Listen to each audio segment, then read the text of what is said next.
The Bonneville Shoreline Trail has been under construction for 30 years. Join me, Brandon Plewe, and my son Spencer as we hike the 200-mile length of the BST to learn about its past, present, and future, and explore the landscape of this boundary between the city and the wilderness.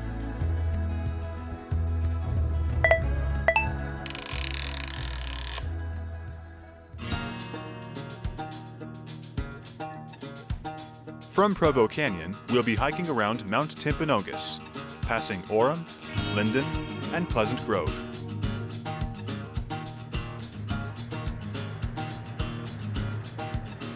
We're starting off here today in Nunn's Park along the Provo River. Lucien Nunn was a mining magnate in Colorado who pioneered the use of electricity in mining. Here in 1897, he built a hydroelectric power plant, which at the time was the largest in the country. But soon after that, he moved it and expanded it down to the mouth of the canyon, become what we called the Olmsted power plant. So all that's left here are these ruins. So let's get started.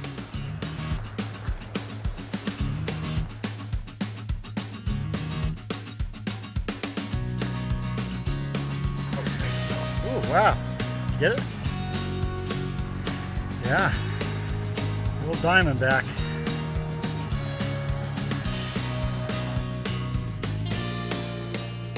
This great view of Provo Canyon here hasn't always just been about the scenery.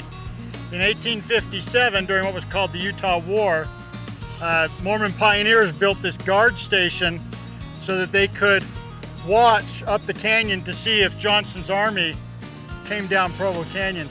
They never did. They ended up coming down further north, and it ended up all ending peacefully. But it reminds you of kind of the pioneer heritage here. After a brutal climb, we are here on the Alta Ditch Road. The Alta Ditch pulls water from some springs up there at the base of Mount Timpanogas and carries them down here, I believe, where Orem gets a lot of its culinary water.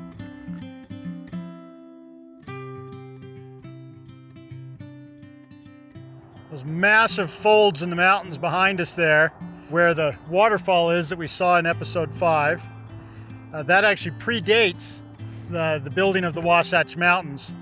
Back in the Cretaceous, the late age of the dinosaurs, there was what was called the severe overthrust. Nevada and western Utah were compressed considerably and folded up into a huge mountain range that kind of came along over there where Utah Valley is. And actually the valley was on that side, but that's what's left of it. So where we're hiking today here is not actually the official Bonneville Shoreline Trail. Since around 2000, the trail has been down there along that ridge line you can see, commonly known as the Dragon's Back. Unfortunately, the lower part of that is privately owned, and the property owner didn't want to have the official trail going through his property, so we're in the process now of trying to figure out an alternative route for it, which is why we're exploring this today. The Alta Ditch here is about 400 feet above the highest level of Lake Bonneville. Unfortunately, we have to come up this high to get out of the canyon. This nice hidden valley known as Johnson's Hole. It was actually formed by, you can see at the mouth there, a landslide, ancient landslide dammed it up and kind of made this hidden valley. And the trail you can see there goes through that really nice meadow and through the trees here. Unfortunately, this was all hit by that range fire last fall, but the green shows that it's growing back pretty well. You can see that we've got a foot or two of regrowth. The oak is just very fire resilient and it grows back very quickly. So that's a good hope for the future. Most of this area that was burned last fall, you can see all the way up to the base of Mount Timpanogas there, is part of the Timpanogas State Wildlife Management Area. We've been on a couple of these wildlife management areas before, but this seemed like a really good opportunity to learn more about it. So we're joined here by Mark Farmer. How you doing, Mark? I'm Brandon. Mark is the Habitat Program Manager for the central region of the Utah Division of Wildlife Resources. Did I get that right? That sounds about right. What is a wildlife management area? Good question, because people think all this land is the same. It's all Forest Service. But this is actually owned by the state of Utah, and it's fee title owned by the Division of Wildlife Resources. In 1946, they purchased this property to protect wintering big game animals and the habitat they rely on in the wintertime. In the late 40s, we had really bad winter in 47, 48, had a big deer die-off. They started purchasing more of these critical foothill properties and started buying a lot more of that, doing more research on how to improve those properties and rehabilitate them. So the central region has about over 100,000 acres of wildlife management areas in 46 different properties. So unlike, say, a national forest, which its mandate is multiple use and a variety of things that it's trying to juggle, your mandate is wildlife. So with the increased population in this area, it's caused us to have to walk that line where we can allow access, but only to the point we're not disturbing the wildlife too much. So that's becoming more and more of a problem with properties like this.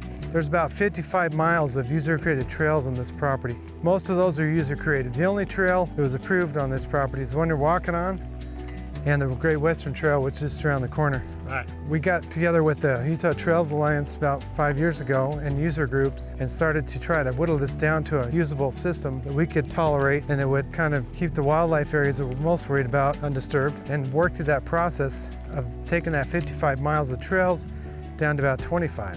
And that was quite an achievement. That was one of the first times that you've actually, that a wildlife management area has actually had like a recreation plan, hasn't it? Yeah, so our constituents are mostly hunters, and that's who we kind of cater to, providing them opportunities to hunt. So it's kind of different, the recreation aspect. It's not something we planned for and we have to try to adapt to. In '96, tank fire burned this area, and then we had the range fire last year burn the same area and more. Okay. So this area, range fire burned about 80% of this property. All the trails we had marked and signed, all the signs were burned, so we had to close it to recreation use for a little while till we get that infrastructure back up. Do you have any ideas for how we can encourage the responsible use of this area? We got to have the users help us to manage these trails and to enforce the rules. Either that gets done or we're going to have to close it. We really don't want to do that, and it's impossible to do anyway. But we got to have some kind of good management on here to keep those trails from becoming 55 miles again. Yeah, well, we kind of have to, I guess the community has to realize that we're kind of guests on this land. This is. I don't think most recreationalists know or realize how much disturbance they cause to wildlife on the property. Your mountain bikes especially can move very fast, and they probably never see the deer that they spook. Speaking of the Great Western Trail, there's the entrance to it right here. Oh yeah. So yeah, so you can see here, Spencer, we've just replaced that had this to morning. close it. Oh, so you can see the signs have been burned here. Yeah. So another couple of weeks, hopefully we can take the signs down. Thank you so much, Mark, for being willing to talk to me and for being willing to work with us, the community, on trying to accommodate recreation users here. So Hey, you have do a great lot day. of, you do a lot of work yourself, and we appreciate everything you do. The maze of trails you can see down below us there in the valley is an area called the Orem Racecourse. It's a lot of mountain biking trails that are heavily used by the local high school teams, and was one of the main areas that they wanted to legalize the trails on the wildlife management area. And then after the fire, they were able to get a lot of volunteer activity in this area over the last few months to rehabilitate those trails and to prevent erosion and such. And so they were able to reopen that area recently. Still working on all the trails that are up above us up here on the ridge, but that area at least is done. It's a rather ironic sign, extreme fire danger, in front of a burned patch of trees. Mark was being rather diplomatic back there, but I don't have to be. We worked very hard for several years, the Utah Valley Trails Alliance and the Division of Wildlife Resources, to take all of the many, many miles of social trails, which are actually illegal trails, and try to build a sustainable trail network up here. We had to close down some trails. We were able to take some of those trails and make them into official trails. We were quite proud of the work we've done. Unfortunately, there have been a lot of issues ever since then. Prior to the fire, as they were putting in signs up here, every sign they put in, somebody pulled out or vandalized or broke. I don't know what the rationale for that is. People have continued to put in new trails even as we've been trying to improve the trails that were here. The fire has only made that worse. People have continued to come up. Part of the reason why they closed this whole area after the fire, because they had to kind of get caught up with all the vandalism that continued to happen up here. And you can see even now, these trails are supposed to be closed and people are just coming and taking down the tape and heading up on their merry way. So the more that we can as a community take care of these trails, the more likely the landowners are to let us on the land. We don't have a right to access this land, as Mark said, and so we're guests here. And so if we continue to volunteer and try and help this area, the sooner that, and the more we take care of it and don't abuse it, the sooner it's going to be open to the rest of us and can be a good area. Later, on July 26th, the Utah DWR reopened these trails to the public thanks to volunteer help.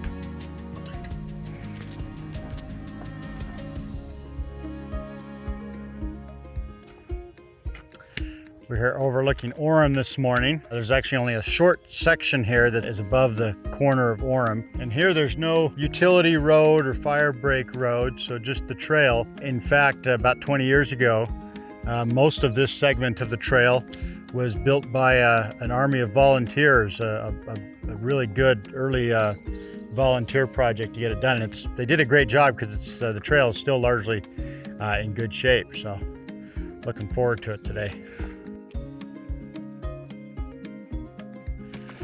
Back in 2000 when they built this segment, Orem put in a couple of these really nice signs, like Bonneville Shoreline Trail carved in this. Be difficult to replicate all over the trail, but it's pretty nice. It does need a bit of TLC perhaps though. I'm a firm believer in these net gaiters. They don't look terribly pretty, but it helps. For decades, this area here at Dry Canyon above Lindon was very popular with dirt bikes and ATVs. There were tracks kind of all over the hillsides up here. In the early 2000s, the Forest Service decided to ban motor vehicles across the front here. It took some work and a lot of really big rocks, but they were able to get it. And a lot of the area now has been gradually growing back. It looks pretty good, although in a lot of places over the past 20 years, the old ATV tracks have kind of given way to a lot of also illegally built mountain biking trails. In the last couple of years, we at the Utah Valley Trails Alliance have been working with the Forest Service to create a master plan for this area. In 2020, we were able to finalize that plan and get it through all the red tape at the federal government to create what we think is a really good trail network up here, that we were able to legalize and designate a lot of the social trails that had been built over the years. Had to remove a few others that seemed to be redundant or not necessary, but we're finally in the process now of being able to finally get those signed. We're just about ready to start signing and maintaining these trails. Fortunately, we're getting a lot of volunteer help to actually officially adopt these trails so that they the community commits to taking care of it, because unfortunately the Forest Service doesn't have any more funding to take care of more trails, so it takes a community effort. Hey, here's our first sign we put in. Thanks to our great donors.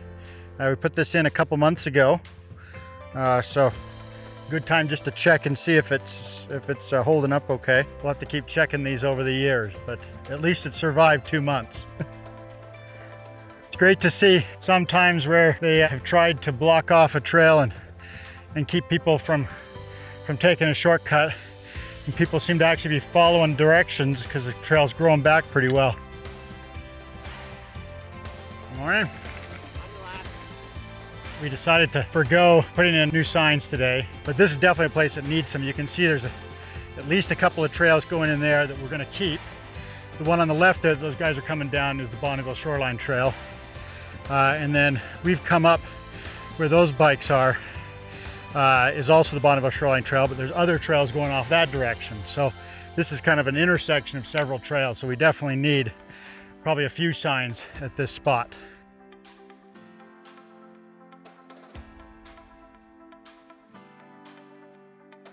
This is the Bonneville Shoreline Trail here, and these look just almost as equally heavily used going the other direction. That trail actually has a really bad hill up ahead, and we're probably going to end up taking that out. This one could become something in the future. It's not part of the current plan, but we definitely need a sign to make this section right here a little less confusing. We've got, great views of Utah Valley, of Lindon and Orem and Pleasant Grove over here. Makes me wonder as I look out there if at some point we should talk about putting in the Bonneville Shoreline Trail over there on the west side of the lake. Saratoga Springs and Eagle Mountain are working really hard on trail systems, so this might be a good opportunity.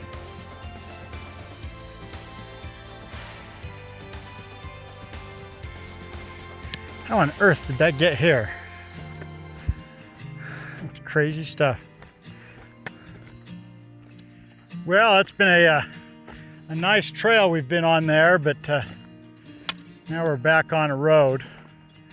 For the next several miles, the Bonneville Shoreline Trail follows more or less this utility road, which actually is on top of a major water pipeline that takes water from Provo Canyon and the Provo River to Salt Lake Valley. Water's a complicated thing in Utah.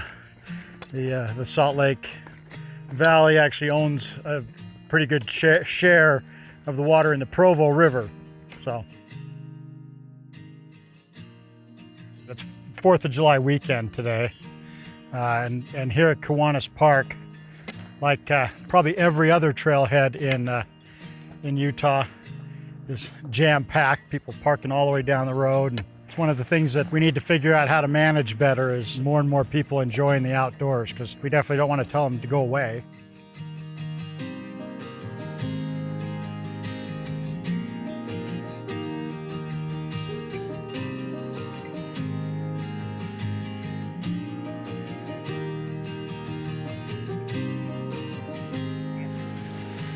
Battle Creek here gets its name from an event that happened in February of 1849.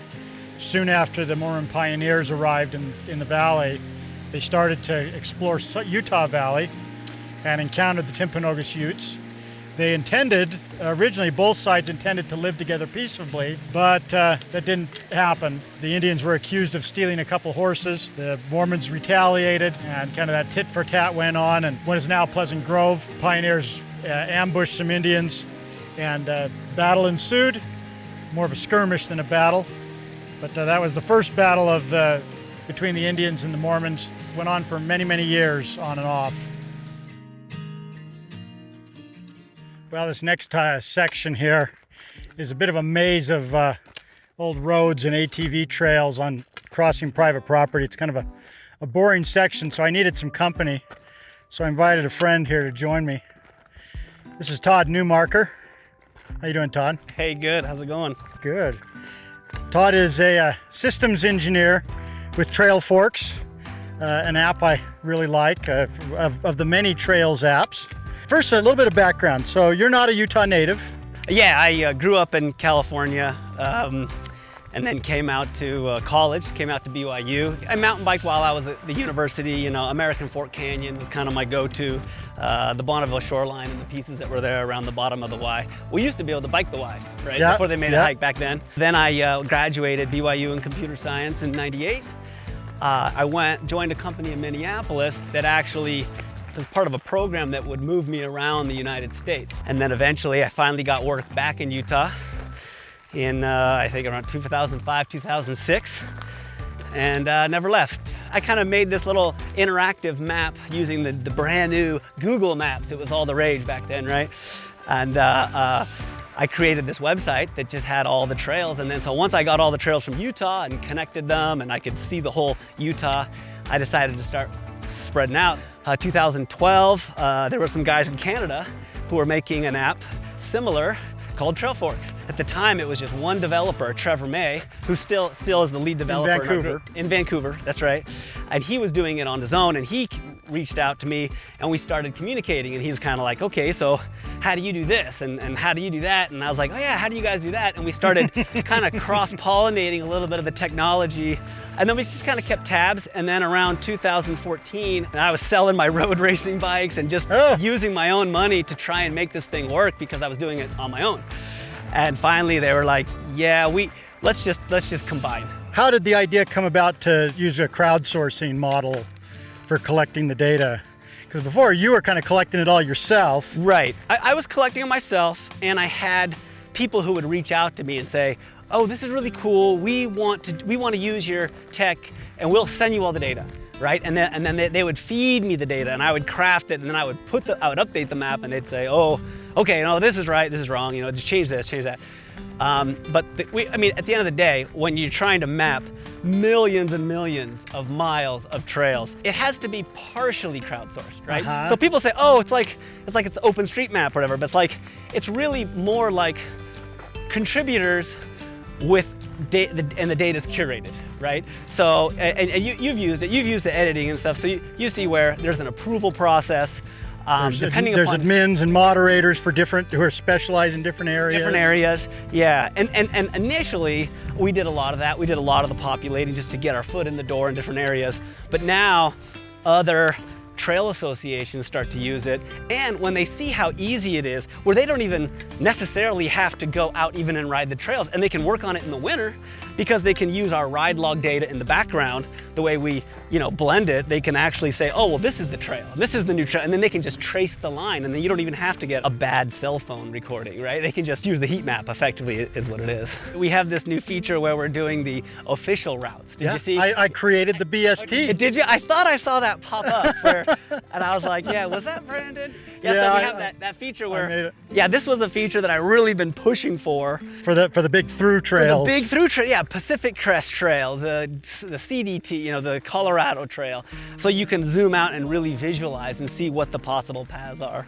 Can you see a way that maybe technology can help us to be better stewards, maybe, instead of just getting more people out there? Of maybe how can we help to maybe take care of it better using technology? At Trailforks specifically, we do have a karma program. We have trail associations sign up for their area. It can be any kind. It can be a bike trail association, a hike trail association. And if you want to support a specific trail, you can donate money to that trail. And effectively what that means is you're giving money, and it's 100%. We don't take it, the PayPal just goes straight to this trail association, all the money.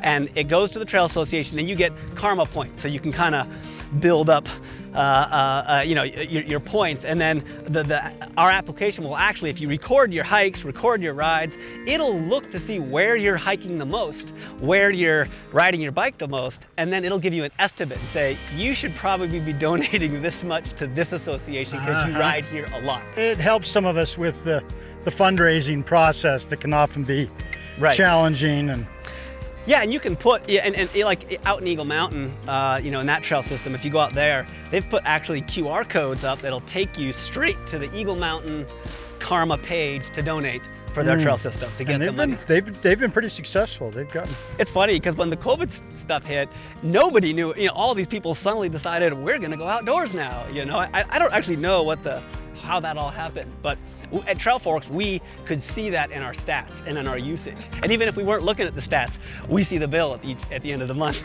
right? Yeah. And how COVID hit, and it was like boom. This is a good place to finish.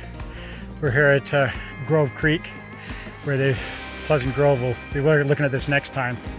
Pleasant Grove's built this big bike park here, and look who made the map.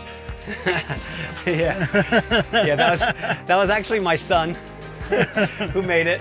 Yeah, so Ryan Goff did the Eagle project for this to build the kiosk with his dad. Yeah. And then my son did the map using the Trailforks map generator. This has been a lot of fun. Yeah, this has been great. Right in my backyard.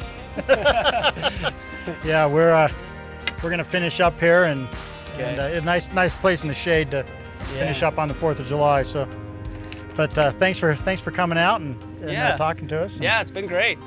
So we'll see you out on the trail somewhere else, right. I'm sure. So. Yeah, I'm always out here. let the people of Pleasant Grove, looks like they're getting ready for their 4th of July celebration up here in the canyon. Next time we'll start here and hopefully finish out Utah County at Lehigh. We're thinking that might actually be our last episode of this season. Spencer and I need to take a break for our paying jobs. So we'll see you in a bit for episode 7.